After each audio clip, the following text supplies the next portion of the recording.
Rick Marks here. Welcome to another episode. I wanted to today venture down the road of why we live in people's shadows. And then on the flip side of that, why we're scared of people's shadows. Particularly in Australian culture, and that's really what I can only vouch for. We tend to fear others doing well. We tend to not want them to be better than us or to succeed better than us. That's generalization, not trying to target. But as a culture as such, that seems to be the way we drive. We've got the tall poppy syndrome. We've got you can't outbeat me. And we're looking at that in the fixed growth mindset. That is very fixed mindset. That's back to we're playing the same game, and we're not all playing the same game. We're not all got the same goals in life. We're not all achieving the same element. And to each of us, greatness means something completely different. And that is perfectly all right. What matters is that you're happy with the trajectory of your life. And if you're not, work out why you're not. And by digging down into that, you can then understand the core elements of what success looks like for you. And again, we only get one crack at this. So what you don't do doesn't get done. So I keep coming back and it keeps shooting in my head. No one else is coming. No one's coming to save you. And if you're hoping that magically one day you're going to wake up and life will be X, that's only going to happen with the efforts you put in. You see it when, for instance, people win the lottery. They win the lotto, they get a lot of money, and either they don't have a plan for that money, they don't have a purpose in place, and before you know it, they'll go and they'll buy expensive houses, expensive cars, blah blah blah blah. They spend all the money. The problem is often they haven't thought about the longer term. So that expensive sports car you're going to bought needs expensive tires, it needs maintenance, it needs all these other things. How are you maintaining the long term? And I guess that's the difference of the long game and the short game. How many of us live paycheck to paycheck versus how many of us are thinking about the longer term? Are we looking at, and I know a lot of this, my millennium generation or, retirement. I joke about the fact that by the time I get to retirement, the government will have already moved the boundaries a number of times. So I'm not going to hold a figure in my head of when I will be able to retire.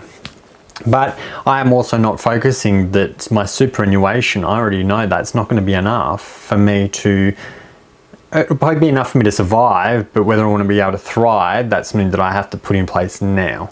Now at 35, 36 years old, that's what I have to do. I have to figure out what am I going to put into place that's going to help me to live the life that I want to live. And then it's the question of what does that life look like?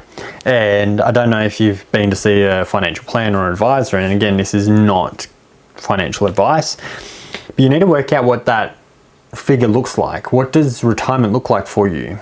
Does that cost you $8,000 a month? Does that cost you $2,000 a month? No, once you can work out the parameters of where and what the value would be, to then work out, well, if you're going to stop working at say 65 and you're planning to say live to 85, possibly 95, how much will you need at that point?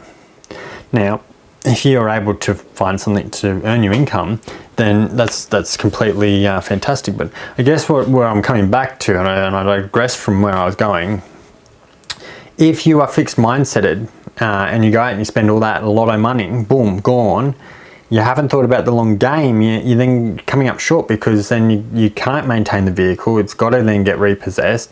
And then that's where slowly you find these people who've won lotto either bankrupt or they go backwards as such. Then they've got to liquidate everything, sell for next to nothing. And what they could have used as their launch pad has now become their crush and burn.